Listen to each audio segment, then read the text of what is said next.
Hey guys, so I just got back from the theater from finally seeing The Whale.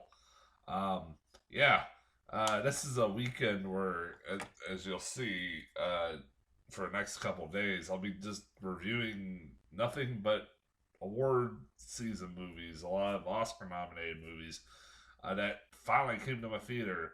A lot of movies that you'll be surprised, like, holy shit, why the hell did this not come to? Have I not seen this yet?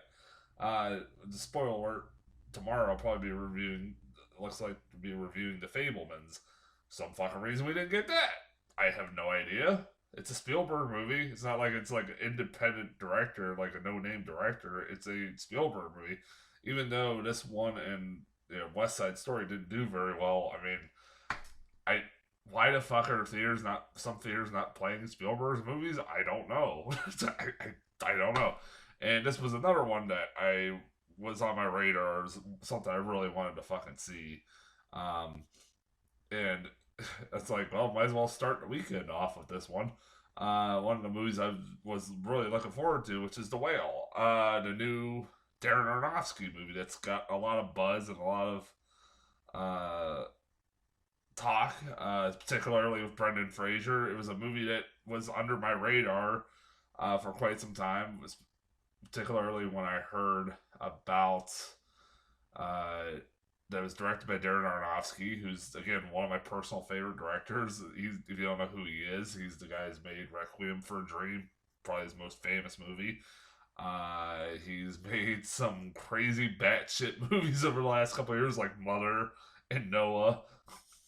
Fucking love. I love both movies. He's a director that you either love or hate, and he's a kind of an acquired taste. But I enjoy the hell out of his movies. I'm never bored by any of his movies. I could never say that any of his movies are boring.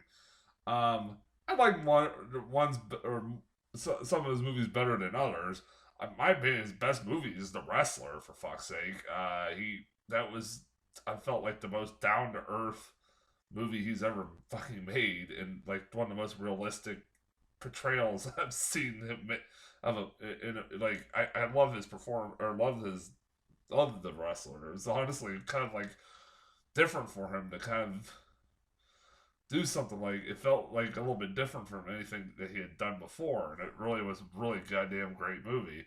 It featured one of the greatest performances of the last 20 years with Mickey Rourke, and so this I was looking forward to it again, and also I'm a big fan of Brendan Fraser. I grew up with him, like a lot of people did, and so I was happy to see him making a comeback and getting a lot of words talk. So I was excited to see his performance in this, and yeah, it's a pretty damn good movie. I did enjoy it. It's not one of my favorite Aronofsky movies.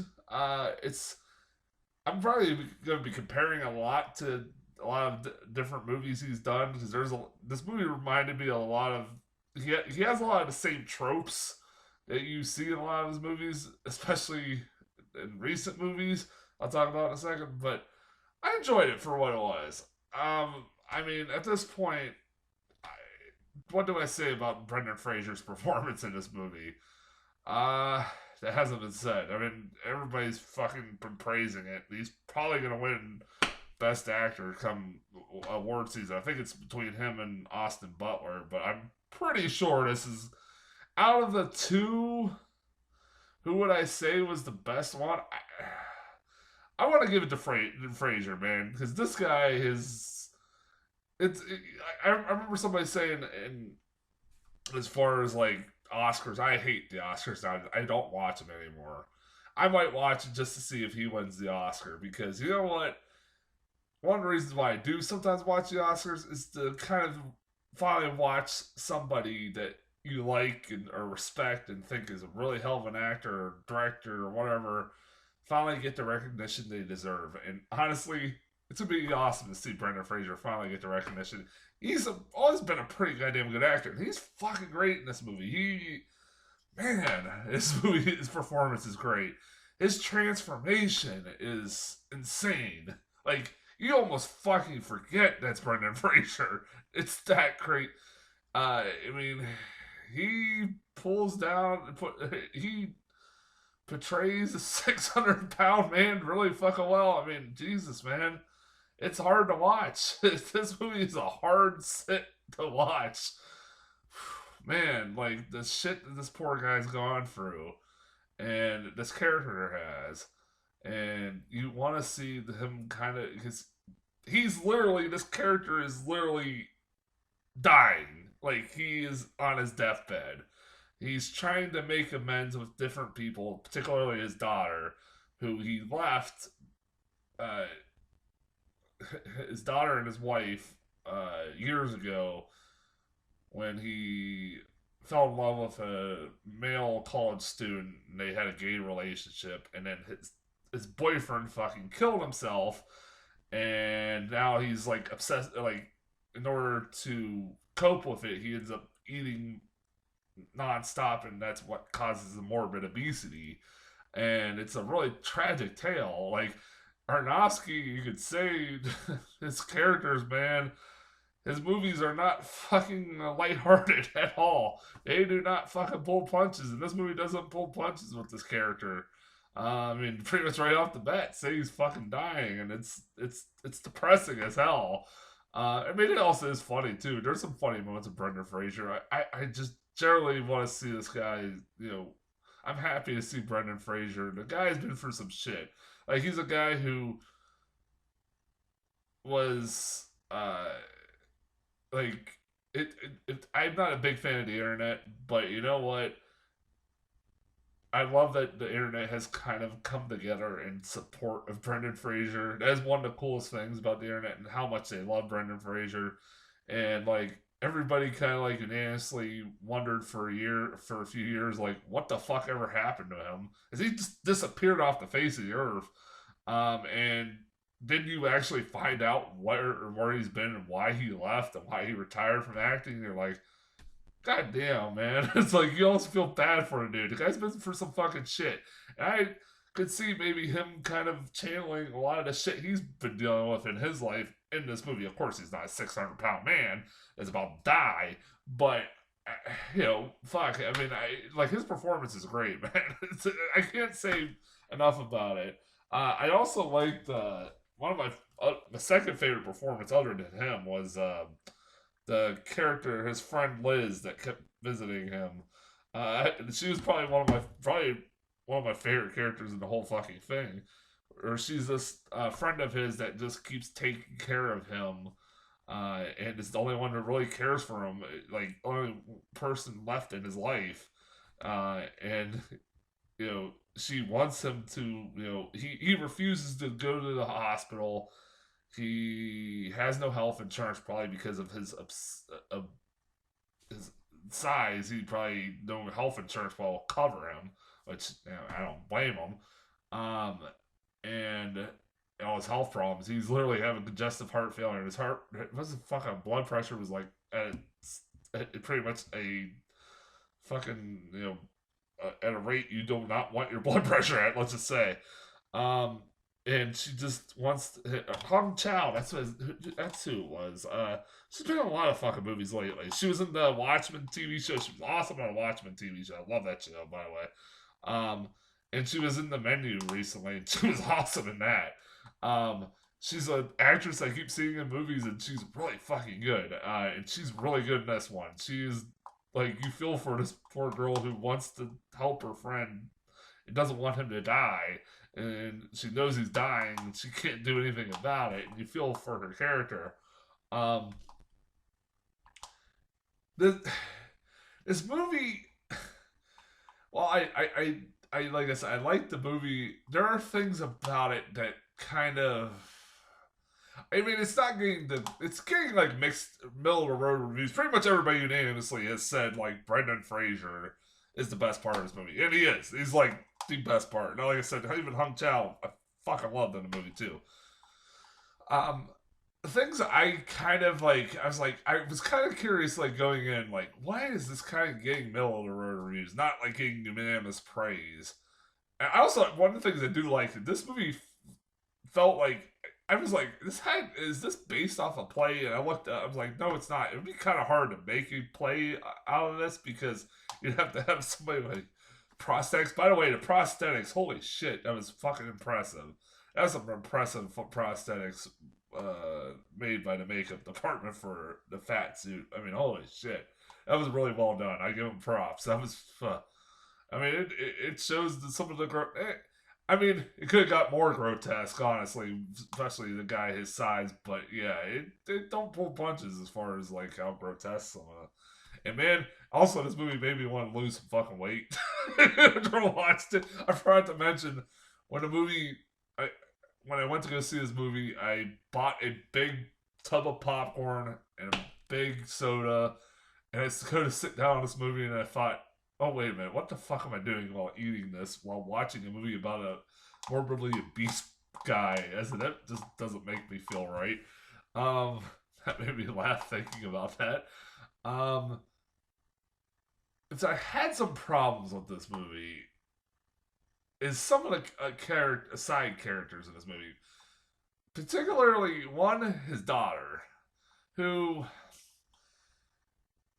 I was like, are they trying to make her unlikable? I mean, I get her character, why she is the way she is, and why she doesn't like her dad her dad, and she really hates her dad for leaving her and her mom. And I get it, but there are some times where this kid's just like, dude, what is your problem? And this movie reminded me of The Wrestler, and that has kind of has that same theme where Mickey Rourke in his movie, that movie, was trying to reconnect with his daughter, and Brendan Fraser's doing the same in this. But I felt like even Evan Rachel Wood was a little bit more subtle. Is the I think the best way to put it. In her performance than this girl was. Not saying she was bad, but it was just like, she was like, come on, you fucking bitch. She was just being a fucking bitch. Like, goddamn, like, there's a point where you kind of, like, damn, man. like unsympathetic character almost at some points. I was like, man, but they do redeem her by the end. Like the last 10 minutes, last 5 minutes is one of the most emotional scenes I've seen in a movie in a long damn time. With her and Brendan Fraser, it's really fucking emotional and really breathtaking. Really great scene. Love that scene. It was like fucking just an Oscar worthy scene alone. Um, the one thing that I kind of, by the end of it, was kind of like, I kind of like, liked what they did with the daughter by the end of the movie. The one character I would take out, I thought was really fucking pointless, was the goddamn the religious guy that keeps visiting him nonstop. There's no reason for him to really visit him at all. There's no reason for him to be in this movie other than to just be a subplot about how much, for Darren Aronofsky just to talk about how much he hates religion. I don't know what he has against religion, man. Like between this, Mother, and Noah, man, he really does not like religion. I'm not a religious person whatsoever. I'm like, damn, man. Like, it feels like the movie just stops. Like, it's just padding a lot of this movie with this religious guy really does not need to be in it. I felt like you could cut his character out and probably trim this movie down even more than it was, and it would have been fine. And it was told the same fucking. It would have had the same kind of impact. I thought. That's just me. I just felt like there was no point to his character other than that he does have ties to Brendan Fraser's boyfriend and his friend Liz, and he kind of has like a little interaction with Brendan Fraser's daughter in this movie too. Is interesting, but other than that, I really couldn't give a shit about that character. Like like the movie felt like it just stopped multiple times when the character would be on screen. There's like a whole like 10-minute scene with him and the daughter just talking to each other. I'm like, dude, I'm like, I'm like, does this really necessary? Can we get going? I mean, I'd rather be following Brendan Fraser's character than have to watch you two. But yeah, like I said, I didn't mind it. But okay, where I forget. So I know this movie's getting some controversy, apparently, because for God's sakes, we can't have a fucking movie come out anymore without some fucking kind of controversy, because everything's gotta be controversial nowadays. And I really have been trying to stay away from, like, especially because before I saw the movie, kind of, so I didn't get anything spoiled. Why this movie was controversial. What I gathered for most part, the stuff that's most controversial is that people are bitching about it being fat phobic and portraying fat, morbidly obese people the wrong way. Okay, what the fuck? My response to that is, what the fuck? Okay, listen. I'm gonna tell you a little secret that you might not know. This is coming from a fat person himself, so I'm just telling you from personal experience. Being fat is not healthy. I know, that's a shock. It's not healthy to be fat. You can lose weight and it's fine. What is this fucking fat phobic shit that started now? Like, it's okay to be fat. No, it's not. There's a difference. Okay, before I forget, there is a difference between being curvy and being fat. There's a big difference. Being fat, doctors are recommend you lose weight. They're not being fat phobic. They're trying to help you. You fucking assholes. And then I heard somebody say, I swear to God, this was a complaint. I saw somebody say, well, they were pissed that they didn't get a fat person, actual fat person. They got somebody to put, they got Brendan Fraser in prosthetics to be a fat person, and that is like fat phobic. Okay, there's only one problem with that, you fucking dumbasses. Name one actor out there that's over 600 pounds. I'm waiting. I guarantee you can't name one. There's not one. Because guess what? They'd be like this fucking character and not be able to leave their house. You fucking morons. So even if you got a fat person, you would still have to add prosthetics, you fucking idiots.